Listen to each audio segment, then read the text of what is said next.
दोस्तों, हमारा सूरज पिछले 4.5 अरब सालों से पृथ्वी पर जीवन होने के लिए जिम्मेदार है।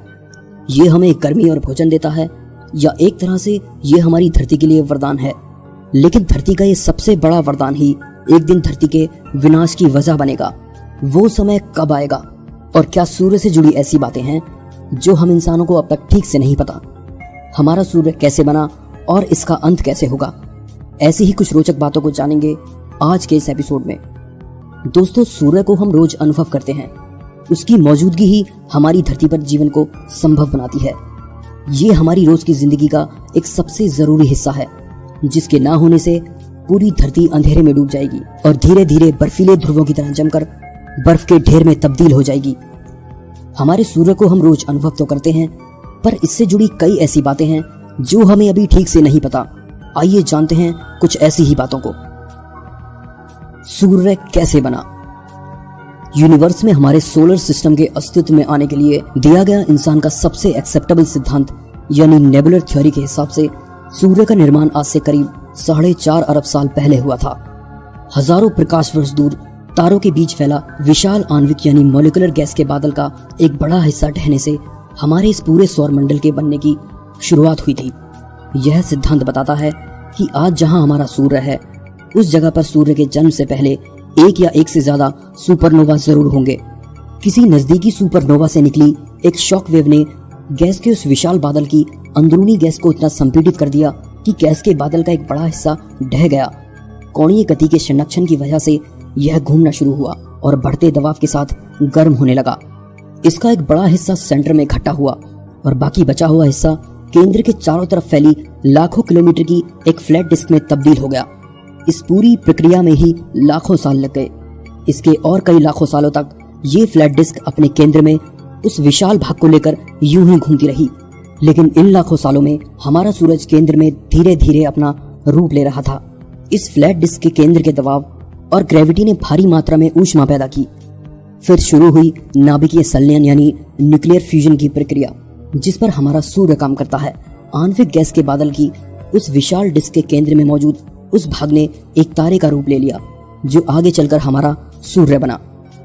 इससे आगे करीब 10 करोड़ सालों में बाहरी डिस्क में मौजूद पदार्थ से हमारे सौर मंडल के बाकी के ग्रह बने। सूर्य का अंदरूनी हिस्सा।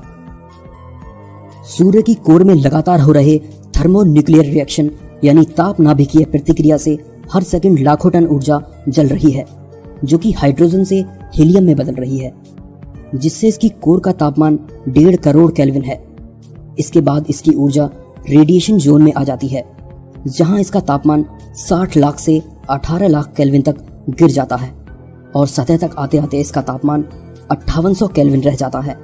केवल इसी सतह के भाग को हम देख पाते हैं, क्योंकि विजिबल रोशनी इसी भाग पर होती है। इसकी सतह की बाकी 5 परतों को हम देख ही नहीं पाते।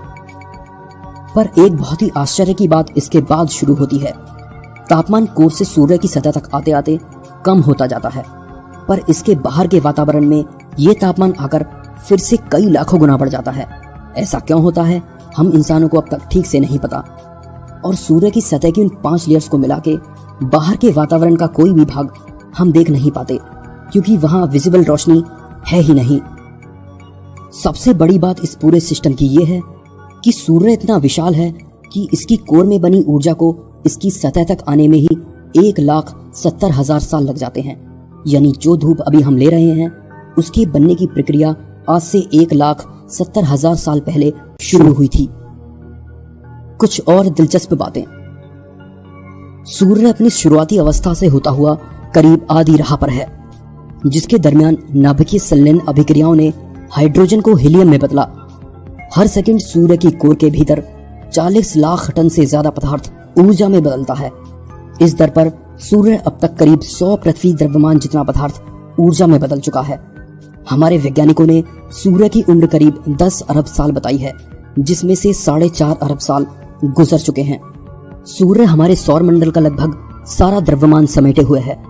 हमारे सौर मंडल का करीब 99% से ज्यादा द्रव्यमान केवल सूर्य में ही है। इसका मतलब ये हुआ कि बाकी 1% से कम में ही सभी ग्रह और आकाशीय पिंड समाये हुए हैं। सूर्य से निकली ऊर्जा का छोटा सा भाग ही पृथ्वी पर पहुंच पाता है। जिसमें से 15% अंतरिक्ष में परावर्तित हो जाता है और 30% पानी को भाप बनाने के काम में आता है। बहुत सी ऊर्जा पेड़ पौधों और समुद्र द्वारा सोख ली जाती है। जिस तरह से पृथ्वी और दूसरे ग्रह सूरज की परिक्रमा करते हैं, उसी तरह सूर्य भी आकाशगंगा के केंद्र की परिक्रमा करता है। पूरी आकाशगंगा का एक चक्कर लगाने में सूर्य को 22 से 25 करोड़ साल लगते हैं और इसकी परिक्रमा करने की गति 251 किलोमीटर प्रति सेकंड है। सूर्य में धरती के आकार के लगभग 10 लाख पिंड समा सकते हैं। धरती पर 70 किलोग्राम वजन वाले इंसान का भार सूर्य की सतह पर 1960 किलोग्राम होगा। इसका कारण यह है कि सूर्य पर ग्रेविटी धरती के मुकाबले 28 गुना ज्यादा हो जाती है। वैज्ञानिकों ने पता लगाया है कि हर 11 साल में सूर्य के ध्रुव बदल जाते हैं, यानी उत्तरी ध्रुव दक्षिणी ध्रुव बन जाता है और दक्षिणी ध्रुव उत्तरी।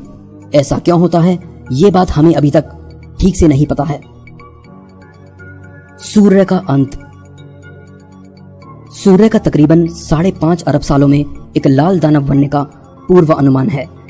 यह अनुमान लगाया गया है कि सूर्य पृथ्वी समेत सौर मंडल के आंतरिक ग्रहों को निगल जाने जितना बड़ा हो जाएगा।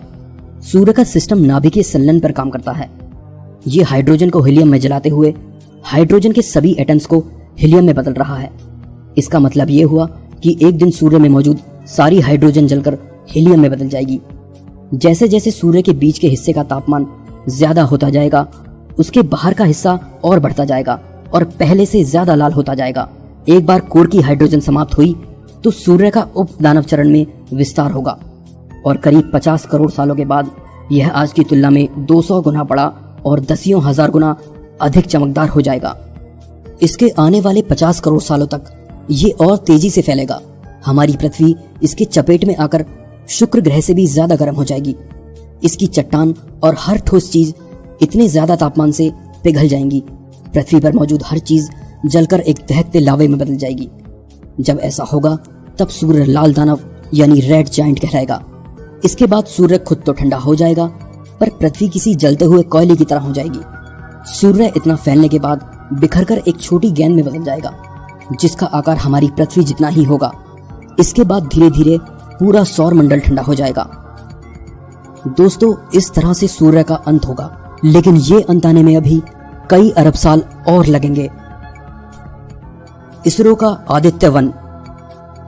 दोस्तों, ये तो थी सूर्य से जुड़ी बातें। आइए अब जानते हैं कि सूर्य पर अनुसंधान के लिए क्या क्या चल रहा है। वैसे तो दूसरे देश सूर्य पर अनुसंधान के लिए अपने उपग्रह छोड़ चुके हैं, पर भारत को यह गौरव हासिल होने में अभी थोड़ा सा वक्त है। जी हाँ, सूर्य प्रभामंडल यानी सूर्य के वातावरण की परत, कोरोना का अध्ययन और धरती पर इलेक्ट्रॉनिक संचार में व्यवधान पैदा करने वाली सौर लपटों की जानकारी हासिल करने के लिए भारतीय अंतरिक्ष अनुसंधान संगठन इसरो आदित्य वन उपग्रह छोड़ेगा। आदित्य वन सन 2018 तक लॉन्च किया जाएगा। इसरो के सूत्रों के हिसाब से आदित्य वन के कार्यक्रम से वैज्ञानिकों को सौर मैक्सिमा के अध्ययन का मौका मिल जाएगा। सौर मैक्सिमा एक ऐसी खगोलीय घटना है जो 11 सालों के बाद घटित होती है। इस दौरान सूर्य की सतह से असामान्य सौर लपटें उठती हैं। सूर्य के डार्क स्पॉट्स की संख्या में बढ़ोतरी होती है और उनका धरती के मौसम पर व्यापक असर होता है। पिछली बार सौर मैक्सिमा 2012 में हुई थी। इसरो के हिसाब से आदित्य वन को हेलो ऑर्बिट में L1 यानी लैग्रेंज पॉइंट के पास स्थापित किया जाएगा। इस कक्षा में आदित्य वन सूरज पर लगातार नजर रख सकेगा और सूर्य ग्रहण के समय भी वह उपग्रह से ओझल नहीं होगा। सूर्य के केंद्र से पृथ्वी के केंद्र तक एक सरल रेखा खींचने पर जहां पृथ्वी और सूर्य की ग्रेविटी बराबर होती है, वह लैग्रेंज पॉइंट कहलाता है। सूर्य का गुरुत्वाकर्षण बल पृथ्वी की तुलना में काफी ज्यादा है, इसलिए अगर कोई वस्तु इस रेखा के बीचों बीच रखी जाए तो वह सूर्य के गुरुत्वाकर्षण से उसमें समा जाएगी। लैग्रेंज पॉइंट पर सूर्य और पृथ्वी के गुरुत्वाकर्षण बल समान रूप से लगने पर दोनों का प्रभाव बराबर हो जाता है। इस स्थिति में वस्तु ना तो सूर्य की तरफ खिंच पाएगी, ना पृथ्वी उसे अपनी ओर खींच सकेगी और वस्तु बीच में ही लटकी रह जाएगी। इसी बिंदु पर इसरो आदित्य को स्थापित करेगा। इस मिशन के पूरा हो जाने पर भारत भी उन चंद देशों की दौड़ में शामिल हो जाएगा जिन्होंने सूर्य पर अपने उपग्रह छोड़े हैं। दोस्तों, आज के इस एपिसोड में बस इतना ही। वीडियो आपको कैसा लगा प्लीज मुझे कमेंट में बताइए। अच्छा लगे तो लाइक और शेयर कीजिए। फिर से मिलते हैं एक नए एपिसोड में, तब तक के लिए नमस्कार।